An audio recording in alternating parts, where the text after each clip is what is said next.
Good morning, everyone, and welcome to the 16th AATF Technology Tuesday webinar. Today, we have one of our very good friends of AATF speaking. It's Pieter Geldenhuys. He's the founder and director of the Institute for Technology Strategy and Innovation. Over the past 2 decades, he and his team have guided more than 4,000 students and more than 120 innovative products within the largest technology companies in India, the Middle East, and Africa. As a public speaker, he has more than 1,000 radio and more than 1,500 public appearances under his belt and has spoken to audiences in more than 25 countries. Pieter is used extensively as a futurist and a strategist on the global stage by some of the world's top business schools, like the London Business School, Cornwall, Duke, as examples. He assists numerous organizations in leveraging their innovation potential by providing them with the skills and insights to be proactive agents in creating the future. This morning, Pieter will be discussing the 5G revolution and an overview of cybersecurity developments. Join us now as we explore the 5G revolution with Pieter and learn how it will change the way people live and work. Pieter will also provide insights into the Sentinels of the Cybersphere, an overview of cybersecurity developments. Without further delay, I'm going to hand over to Pieter. Please don't forget that you can use the Q&A facility at the bottom of your screen to ask questions throughout the presentation. Over to you, Pieter. Good morning to all of you. It's a wonderful morning down here in Cape Town. A weird world that we're entering into. I was listening to my CV, speaking to audiences in 25 countries, and now with this hyper-connected world of ours, I might have to say the cyber world will literally be the domain that we will be discussing presentations in the future. But without further ado, let's talk about this cyber world domain. Firstly, the negative impact that cybersecurity might have on it, and then the overview of 5G and how 5G will change our world. And that's going to be our focus today. So a brief, light-hearted overview of cybersecurity and with a sprinkling of very important tips on what you need to consider in terms of making your organization more secure, and then an overview of 5G and specifically how it will impact IoT and automation. And that will be our journey over the next 14 minutes or so.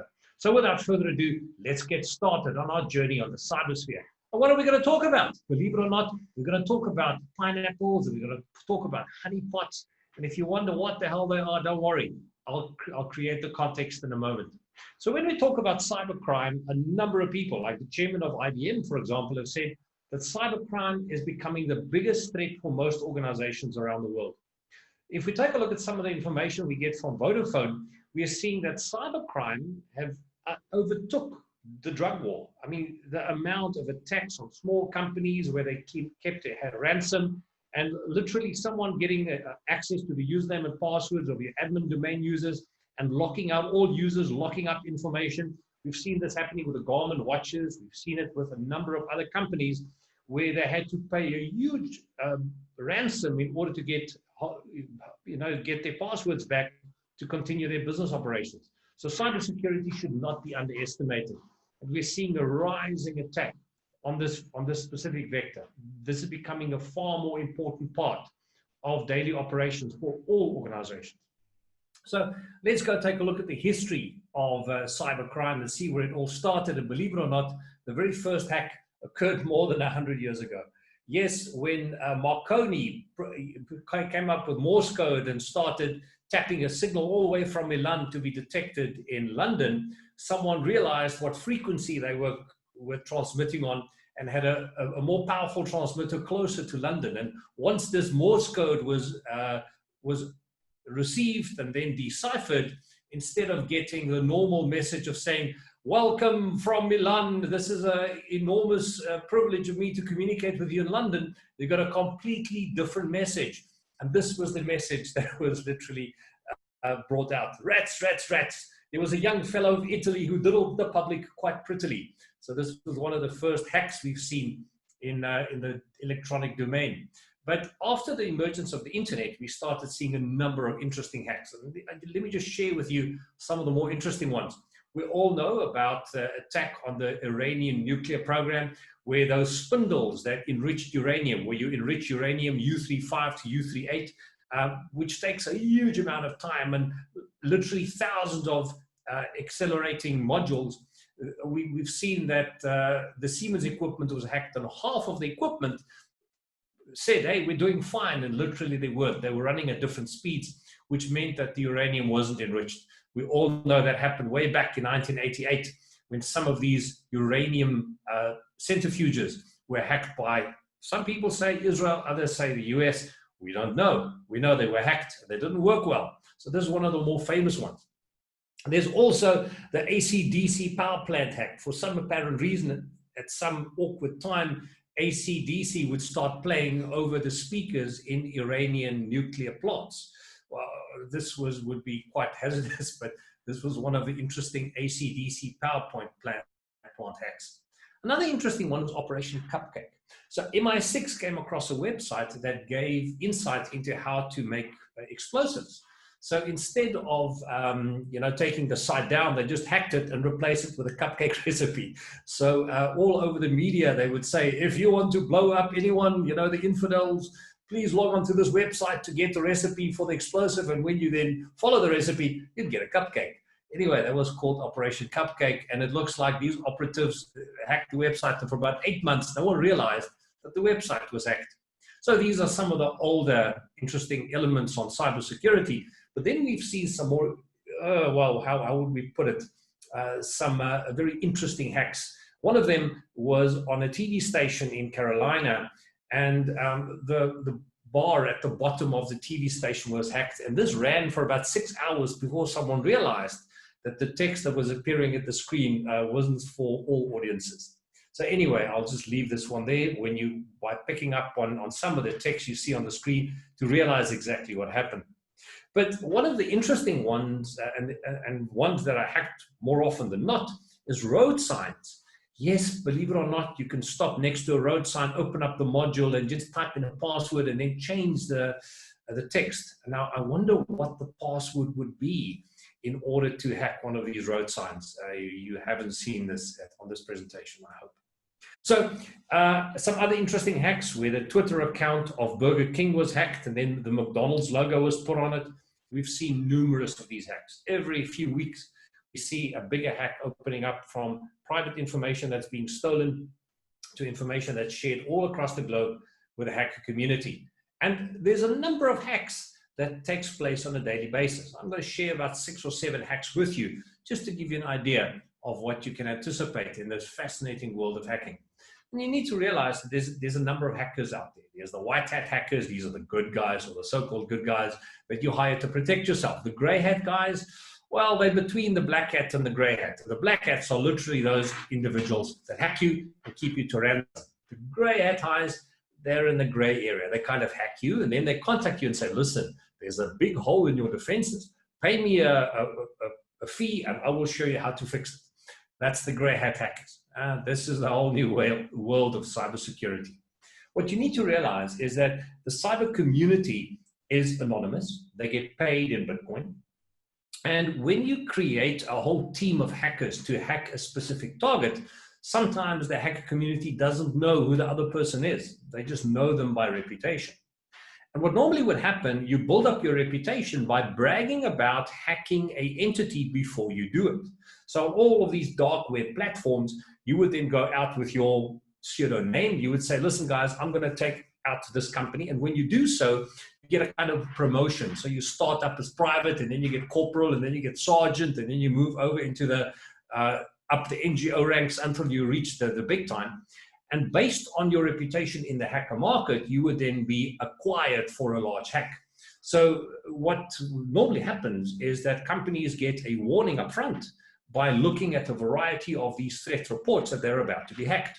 So there are services like Silo Breaker, which looks at all of these chat platforms, and they search for your company name, knowing that you're going to be hacked. So in South Africa, about 2 years ago, there was one of the operators that ran Silo Breaker, and they picked up that their competitor would be hacked. And they warned their competitor, listen, guys, you're going to be on the hacking list. And this operator ignored the warning.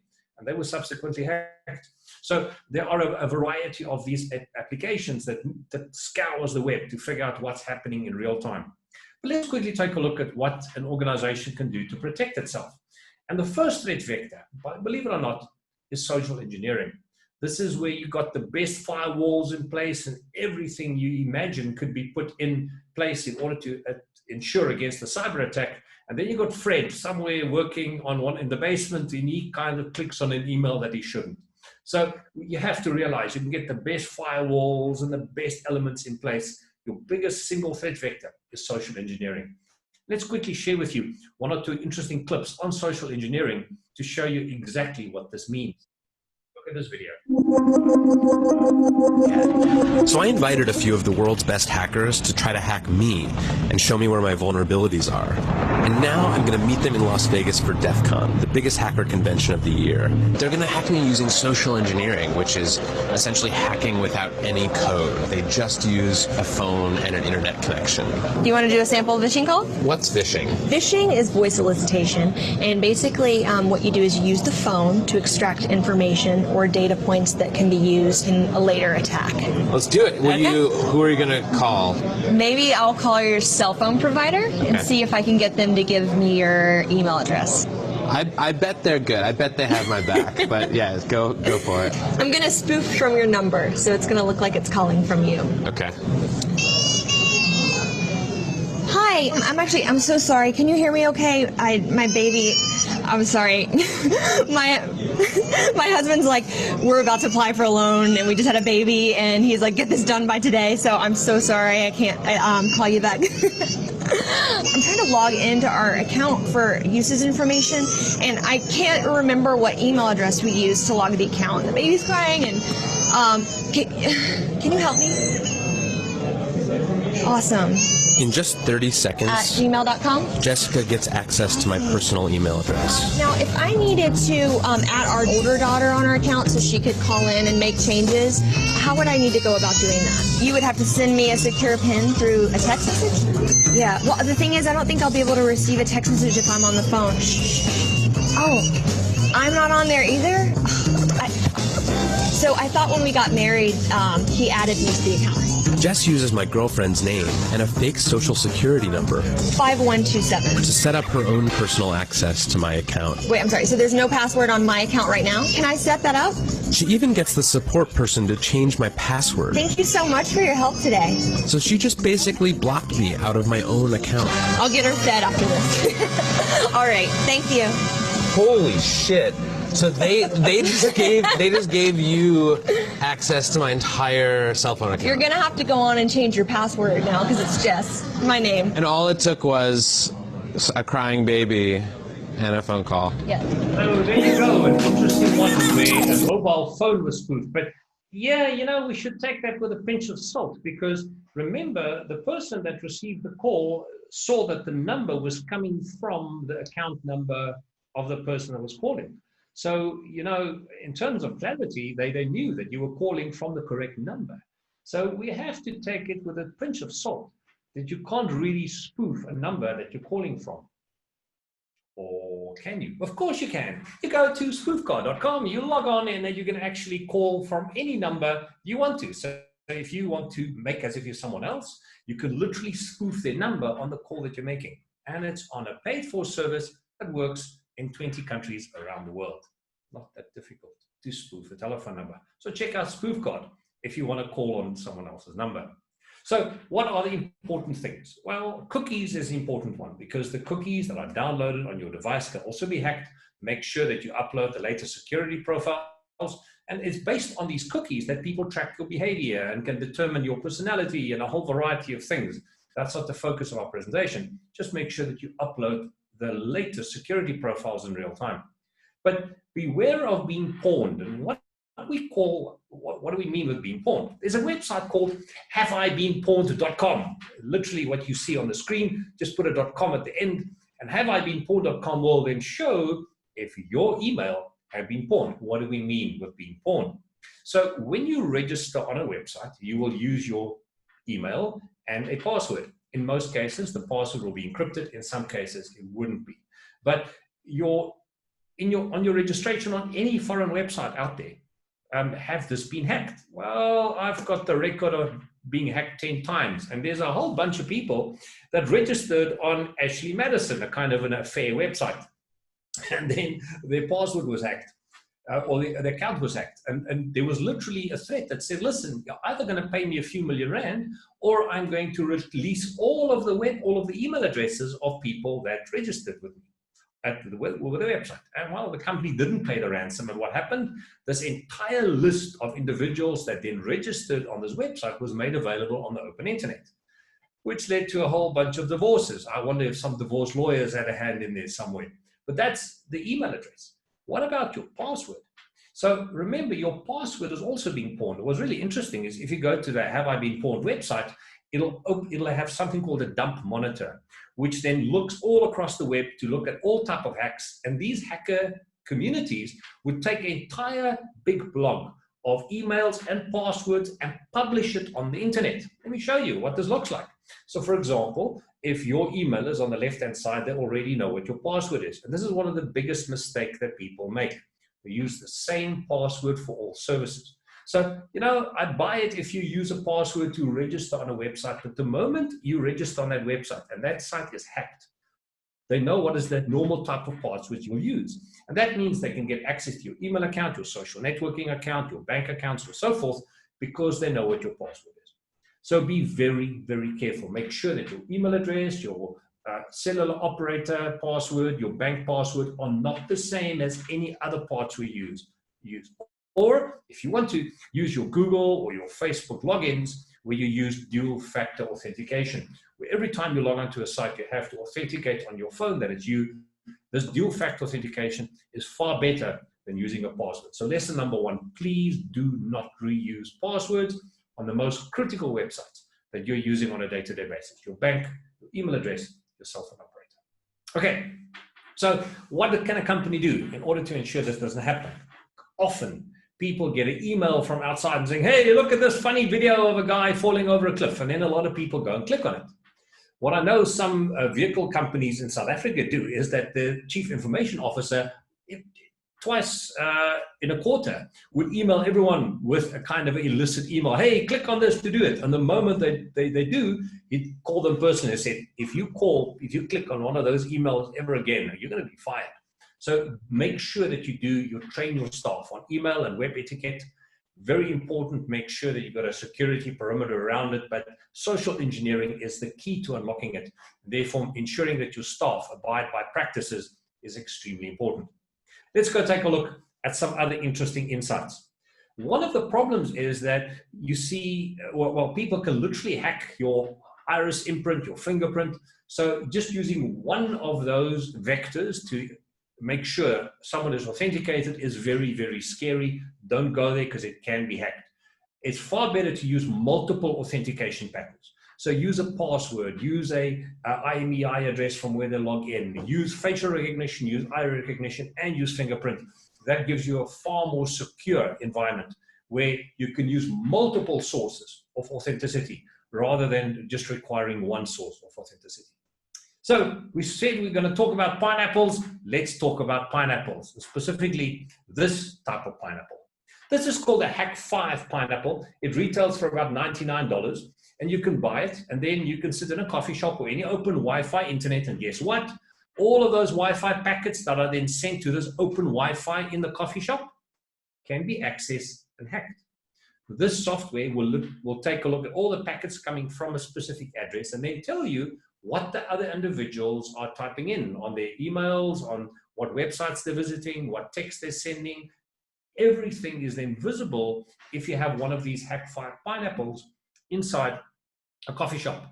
So when you're in an open Wi-Fi hotspot area, know that you're open to be hacked. Be very careful. And one of the ways in order to ensure that you're not getting hacked is to encrypt your data. That's very simple. You activate a virtual private network, and there are literally thousands of VPN services out there, but please use VPN the moment you go onto the open internet. It's extremely critical because this is how easy it is to be hacked. Let's talk about flying pineapples. Yes, you guessed it. They put one of these Hack 5 pineapples on a drone, and then you go and park this drone on top of a building. So you give this Hack5 Pineapple the same Wi-Fi address than the corporate Wi-Fi. So a user would come in, they would say, hey, let's log in to my daily routine, and he'll see 2 Wi-Fi hotspots. Both of them are the corporate ones. He'll click on one and say, give me a password. He said, hey, John, what the hell is the password for the corporate Wi-Fi? You type it in. At that point in time, this device will now get the password for the corporate Wi-Fi. And every other individual that will log on to that one Wi-Fi link will run through this, which will then become the man in the middle between your corporate system and the user, which means that this thing will record all the information. So it literally becomes a bridge and records all the information that passed through it. So any user that logs in on that will type in a username and a password, and this device will pick it up and then transmit it in real time via a 4G modem to the hacker, which will get a real-time analysis of the passwords that your personnel is using inside their buildings. So watch out for this little drone sitting on your roof. That's called a flying pineapple. And what we've seen as of late is a number of companies getting involved in shooting down any drone getting close to their corporate offices. So that's the new battleground. And one of the battlegrounds is IoT. One of them was the Mirai Brickabot app. And this infected a number of cameras. And as these cameras were then infected, you could utilize these cameras for a denial of service attack. One of them was 130,000 cameras that were hacked on a denial of service attack. This is really scary stuff. One of the other key problems with IoT attacks is if it attacks your point of sale devices. And if these point of sale devices can be hacked, then your PIN that you type in for your credit card can be gathered, and that can then be utilized to clone your card and extract money from your account. Scary, scary stuff. So let's talk about some of the technologies that is important that can perhaps mitigate a number of these. And there's one fascinating technology that's growing in leaps and bounds. And this is called quantum cryptography. Let me briefly explain what it means. Quantum cryptography is based on the premise of quantum entanglement. Yeah, you know quantum entanglement that we played around with more than 100 years ago, where you take 2 photons, you entangle them, and then you don't know what the spin of what these photons would be. So this one spin might be horizontal, and the other one vertical, or clockwise, anti-clockwise, depending on what methodology you're describing it. But these photons, once they've been entangled, are entangled. And then you'll send one of them to the other side of the universe, and this one will still be unentangled. But the moment I look at that one, this one's fixed. This is like weird. I mean, this is faster than the speed of light. This is like really, really weird. How do you entangle 2 photons? No one can explain it, even after 100 years. Even Einstein called it spooky action at a distance. That's what Einstein's view on it was. Here's a video at the University of Vienna where they took a look at these 2 photons that were entangled. And as you change, as the one changes, the other one changes in real time, although it might be millions of miles away. This is the basics of quantum entanglement. And the beauty behind it is you can utilize this physical insight in order to make your cyber communication far more secure. I'll explain that in a moment. So on the screen, you'll see that these 2 particles are then, through statistical analysis, measured via electron microscopes. And by summing up the frame, you'll see that the one is diagonal and the other one vertical. And there you can see the 2 particles and their polarization. As the one changes, the other one changes in real time. But the beauty is that the moment I look at this one is fixed. And this means we can use this principle to change the world of communication. So normally you would have 2 public keys that individuals would have, 124-bit encryption keys. The problem is with quantum computing, you can kind of break those keys. And one way of bypassing that problem is to generate keys on a daily basis. The problem is that when you have a key and you want to send it to another person, someone can intercept the key, and that's the problem. So we can use quantum encryption to send the key, knowing that no one else can look at the key, because as you use these 2 pieces of equipment and you send the data to 2 different participants, the particles are entangled. And the moment someone else looks at them, the entanglement will be broken. You see, that's the beauty behind it. These 2 entangled particles are sent, and the moment they're received, we know that no one looked at them, because the moment you look at them, the entanglement is lost. This literally means that as a broker, or as a hacker would come into this ecosystem and intercept any of those particles, the entanglement would immediately be broken. So when you share this key with another party, they will then realize that, hey, someone is intercepting this key that I've sent. And then you can use another path. You can use a separate fiber. You can use a separate radio link in order to ensure that that link is then established and that no one has looked at your key. And once the key has been established, normal communication can continue. The fascinating world of quantum cryptography. And that's a brief overview of some of the interesting hacker elements. This is just a brief introduction. But Toshiba, very interesting company to invest in, by the way, is one of the leaders in this field of quantum entanglement. All right, enough said. Let's use another 15 minutes or so and quickly take a look at 5G and how 5G will change our world. So what is 5G? 5G is literally a revolution in communication. And why do we say it's a revolution? Because it's not only an order of magnitude faster, in some cases it's 2 orders of magnitude faster than what we've seen before. The 3 key elements of 5G is very simply 1 million connections per square kilometer. I think with 4G we can do about 10,000. With 5G we can do 1 million. So a revolution in IoT devices. The speed at which we can connect, in most cases, even on a fiber, I get 20, 30 megabits millisecond latency. 5G will go below 1 millisecond latency, specifically in small picocells, and extremely high speeds. Here we're looking at 10 gigabits a second. Just a word of warning, the 10 gigabits is on the very high frequency of about 50 gigahertz. We'll talk about that in a moment. Where does 5G come from? 5G is an international standard that is defined by the International Telecommunication Union, which is a part of the United Nations in Geneva, Switzerland. And this is a body that then decides upon which technology to incorporate in the next standard that the world should accept. For years, America couldn't really get their standards in because in the UN, how many votes does America have? 1. How many votes did Europe have? 27. So for numerous years, we saw that Europe played the dominating role in the telecom space because of its power in the UN. Well, with China funding a whole lot of infrastructure projects in Southeast Asia and Africa, guess what? China got it right to get the UN voting bloc to support its technology to be incorporated in the 5G standard. So a lot of the Huawei technology is now embedded in 5G. 5G is an international standard, but the companies that contributed to that standard gets paid royalties for the use of the IP. That's quite important to realize.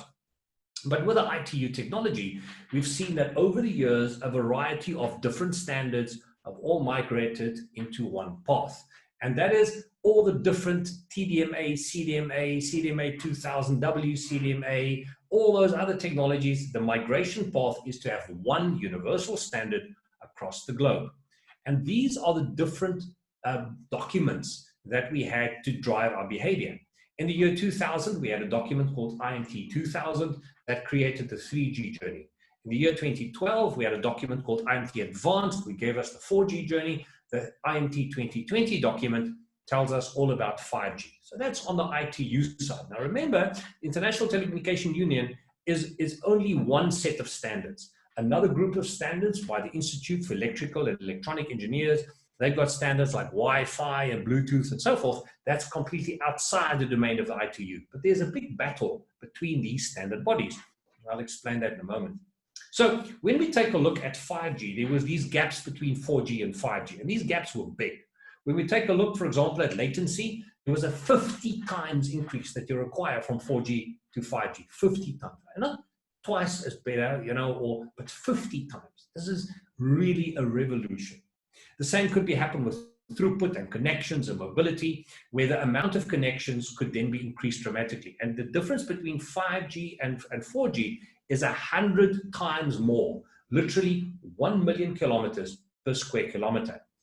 One of the important things to realize is that 5G is going to be used for different purposes. It's going to be used for IoT. It's going to be used for cellular communication. It's going to be used for voice. It's going to be used for high quality video communication. It's going to be used for low energy IoT devices, which means that from the same architecture, we can create separate solutions within the architecture, and that's called network slicing.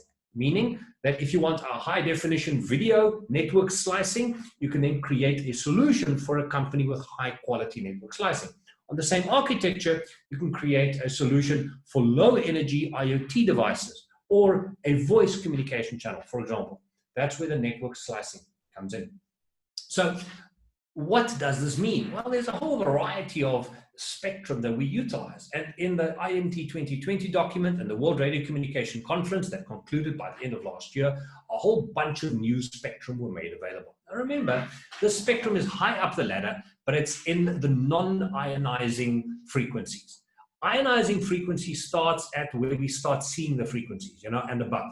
So when we take a look at X-rays and ultraviolet, those things have ionizing, and your microwaves, where they literally interact with the environment around them.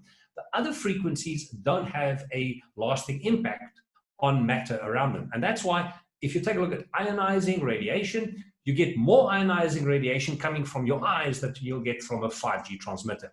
So I just laugh sometimes at people making comments about radiation, but they don't know the difference between ionizing and non-ionizing radiation. I'm not suggesting you stand in front of a transmitter. It's not that healthy. But the further you go, you literally, there's a quadrant loss. Every meter that you move away, this power drops by a quadrant. That means very, very little energy will get reflected over a longer distance. In South Africa, there's a whole bunch of frequencies being used for various purposes. You all know about frequencies. 1 cycle a second is called a hertz, 2 cycles a second is called 2 hertz, and so forth. And the quicker you do the frequencies, the beauty is that on the different types of frequencies, you can modulate different data. And for every single piece of frequency, a specific function had been allocated by the International Telecommunication Union and have been implemented in South Africa. So in the South African domain, we see very interestingly is that there's 2 companies with a lot of spectrum that they were hoarding, they were keeping for years. And fortunately for them, the technology changed, which enabled them to make this frequency becoming far more valuable, because now standardized equipment were made available for the frequency they've been holding for years. One of them was Telkom at the 2.3 gigahertz spectrum. I'm going to use my little red marker. This was a bunch of spectrum that Telkom were utilizing for their microwave towers, and they had it. And then suddenly, with 4G technology, the 2.3 became available as an option, and they started utilizing that. It was quite funny that they were making this case against Vodacom and Rain because of Rain's spectrum that Vodacom is using or sharing in that ecosystem, while Telkom itself had more than 60 megahertz coming out of its ears. Another company that was very well positioned is Rain. They're sitting at with 5G spectrum at 3.7. That's why they were the first company to roll out 5G, because they had the spectrum to do so. Whereas by March next year, we believe that the spectrum auction will open up in South Africa, allowing the other players to have access to the lower end and higher end spectrum. 2 pieces of spectrum are very important. The low end, 700, 800 for large coverage areas, and then 2.6 for high density, high bandwidth solutions. And that's where we're heading. This ecosystem where a variety of technologies and a variety of frequencies will open up huge possibilities. Let me quickly talk about the impact this will have on our environment. You see, with your normal phone, you will connect to one frequency. Your phone goes, oh, 2G, 3G, oh no, I've got 4G, and I can connect to one 4G solution. For those techies amongst you, you can download an app on your phone. It's called Net Monitor, and this will show you what are the frequencies in your area that your phone can connect to. It'll connect to the strongest one. It'll show the secondary ones as well. So the Net Monitor app will then literally say, you are now connected on an 1800 frequency or on a 2600 frequency, and you can see in your area what is the type of network topology that your operator is playing at. The beauty with 5G is that with a 5G phone, your phone will connect to 5 of those frequencies at the same time. And then all of them will download data packets to your phone, making your phone very fast as we aggregate all of the carriers to give you carrier aggregation. Beautiful benefit. Why the hell should your phone only connect to one frequency if it can connect to all of them and receive data packets from all of them at the same time? Another important thing to realize is that your phone will use multiple types of changes. One of them will be a pico cell sitting in the corner of office. High frequencies, 26 gigahertz will become available. In the future, 5G will start to compete with Wi-Fi, because that little device there will have a secure communication channel. Only the operator can transmit on it, but it will allow speeds of upwards to 20 gigabits per second in a closed environment. So huge benefit for organizations, and the same architecture can be used for your phone, your tablet, your computer, and your IoT devices. So one infrastructure will cover all of your needs. This is how 5G will play the game. Broadband everywhere, machine communications everywhere, mass personalized TV with high bandwidth quality, and then critical machine connectivity on mines. And a variety of these scenarios open up, as I explained before. Mission critical systems, massive IoT systems, mobile broadband, fixed broadband, you name it. 5G will play a significant role in all of them.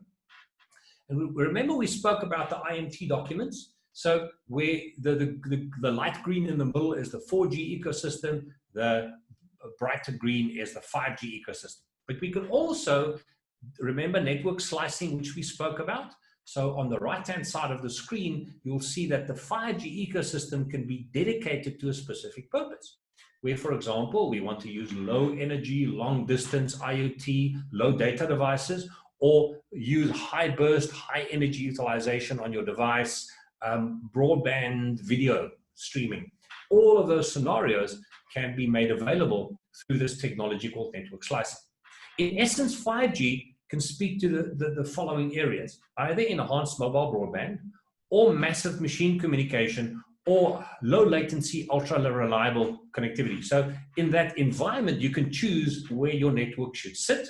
And through this concept of network slicing that you see on the screen in front of you, you can dedicate that part of the network to that purpose that you have in play. So we're going to see a number of large organizations like banks and mines and so forth going to the operators in the future and saying, this is my requirements and I want this type of network slicing to be applicable in the network. And that operator will then make that network slice requirement available on your site or within your organization. That is a brief overview of the world of 5G. Before we break off, some very interesting key elements, and I just want to share with you what they are. One of them, the lower frequencies. Remember, we spoke about 700, 800, below 1 gigahertz. We're going to use that to cover the entire country with wide coverage. Then the higher frequencies at 2.6 and 3.5, we're going to look at medium coverage with very high capacity, high bandwidth. And then at the 2.6, 2.8, these are the ones we'll use inside our buildings for in-building communication that will be used for everything inside your building. This is a brief overview of the spectrum of 5G. And in essence, this is the future, where the ITU wants to converge a variety of frequencies in one. The IEEE, they're not going to like it much. They're going to push their technology, their Wi-Fi 6 and a variety of other technologies. We see Elon Musk with his SpaceX will provide internet coverage via his LEO satellites. So a variety of solutions is still on the horizon, but that is where 5G is positioning itself. The beauty behind 5G is it sends packets. The refraction is not a problem. Multiple antennas. And the beauty of the multiple antennas, it can direct the direction of the traffic. So you have three-dimensional beamforming, giving you an opportunity to download information faster. You see the antennas that you have transmit, and where these waves cross, you call it super attenuation. You get a higher signal. But by changing the phase of these signals, you can then shift the direction of where the super attenuation will take place, so that a user get a better reception for a shorter period of time so that they can download information quicker. That's called 3D beamforming, beautiful technology. And one of the other technologies that I'm really excited about is called self-healing networks. What does that mean? So let's say all of the current base stations in a 4G network has got fiber connection to the base station. But if one of those fibers go down, that entire area is down. Not so with 5G. You see what happens with 5G is if the fiber goes down, guess what happens? The base station connects to the adjacent base station and says, hey buddies, my link to the network is down. I'm going to hand over my packets to you. And that means that everyone in that environment can still continue using the internet at a slower speed, but the network kind of fixes itself until you fix the fiber and then the communication goes back up. But you're never in an environment where the entire network goes down if, because one fiber link is down, you literally will hand over the packets to the adjacent base stations. And that's called self-healing networks, or front haul technology rather than traditional backhaul. Ladies and gentlemen, that's a brief overview of cybersecurity and 5G, and I'm going to open up the floor for questions. Thank you so much for your time. Thank you very much, Pieter. That was very informative. I definitely learned a whole lot around cybersecurity and 5G. As Pieter mentioned, we will be moving on to questions. We do have a couple that have come through the question and answer facility at the bottom of your screen. Our first one is Google Chrome offers to save our usernames and passwords. So the next time we visit the site, we don't need to re-enter or remember them. Are we in danger for trusting Google? You know, so unfortunately, my phone is talking to me because it picked up Google. I'm only kidding. But the question is yes and no. Okay, so what are the threats? You see, what Google have done is that any Google password uses multi-factor authentication. So that means that if I log in on any new device, it records my details, and then it asks me on my phone, hey, can I allow this activity to take place? You say yes or no. So the dual factor authentication that I use my device, the password on my device, as well as my app, and me authenticating the app, and I can only unlock my app through using my eyes or my fingerprint or whatever, gives me this level of security that can then be applied across the web. And what Google does is it creates a unique password on your behalf, a very long password that you don't want to type in. This is a very long password. So in terms of the security on the website that you visited, it's most definitely a better bet because you don't have to remember the password, you don't have to type it in, but you do have a point of failure. So if you believe that Google might be hacked at one point in time and everything might be stolen or shut down, then you are at a risk. But however, this is a very, very important part of their business. And they're going to make bloody sure the chances of this happening are minimal. So the risk is minimal, but it's not measurable. So that's about the best I can do. I personally use it. I actually like Google far more than Facebook ones. So I manage the risk, but my passwords on my bank and so forth, I keep to myself. But my passwords that I use on the open internet, where I don't really care about that risk profile, that's where I use Google. But on my critical linkages, my email address, my cell phone account, my bank account, your critical logins, I keep to myself, and I make sure you can't hack it easily. The rest, I leave over to Google. That's what I do. I'm not suggesting you do the same, but that's the way I see it. Great, thanks, Pieter. The next question, is it true that 5G radiation is carcinogenic and is causing all sorts of health complications? Okay, yeah. Okay, so if you have a transmitter and you pump out a huge amount of energy at 35 gigahertz, well, it might be dangerous. But boy, these things transmit less energy than a Wi-Fi hotspot. And the same frequencies that we've been using for 4G. So what is the difference between the modulation technique between 4G and 5G? Nothing. There's bugger all difference between the modulation technique between 4G and 5G. They all use OFDM, or orthogonal frequency division multiplexing. The frequencies at which they transmit on is non-ionizing. So how the hell can it then impact matter? Now, you don't want to stand in front of a big transmitter, as I said before, because if you stand right in front of it, it's going to hurt you for a short period of time until you move out of the way. But I'm far more worried about the technologies we have in our homes that transmit ionizing radiation, like your microwave. So if you're not afraid of your microwave, you shouldn't be afraid of your 5G. But that being said, 5G isn't using ionizing radiation. So please explain to me, if there's non-ionizing radiation, what the health impact would be any different to 2G, 3G, or 4G. And we've been using these for the last 30 years without any significant major study showing that it's got a detrimental impact on our health. Do you want to live right next to a big transmitter? No, I don't think so. But will it be detrimental to your health? Not really, because it's non-ionizing radiation. Makes perfect sense. The next question, what will the economic impact of 5G be on traditional fiber providers? Okay, so you still need a fiber to a home connection, and a fiber is always better than a radio link. Why? Because of the Higgs boson vector. The Higgs boson vector, in the 4th of July 2012, the scientists finally identified the Higgs boson, the final piece of the puzzle for the standard model that Jeffrey Geldenhuys created in the 1970s. Yes, the Higgs boson vector was the final part of the puzzle. That particle that gives mass to everything around us. Why is that important? It doesn't interact very well with photons. So that means photons are without weight, which means you can send photons in both directions that don't cancel each other out. That's why we use them in fibers. Electrons, however, do have mass. And if you send them in the same direction, in opposite directions at the same frequency, they do cancel each other out. So that means that radio waves will always be at a disadvantage to fiber because radio waves use electrons, whereas fiber uses photons. That doesn't mean, however, that from an economic sense, it might have an impact on 5G.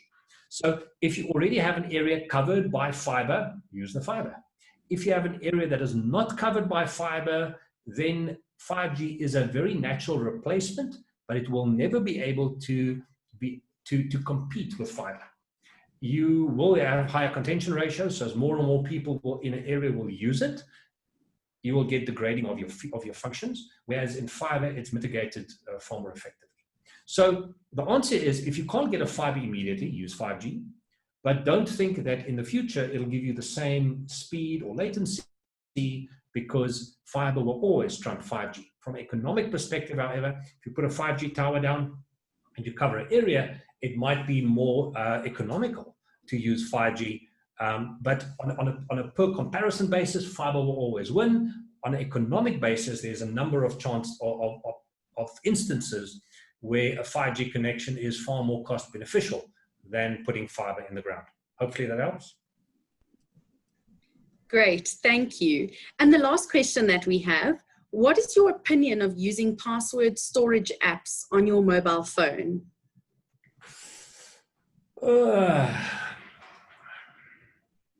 I stick with Google.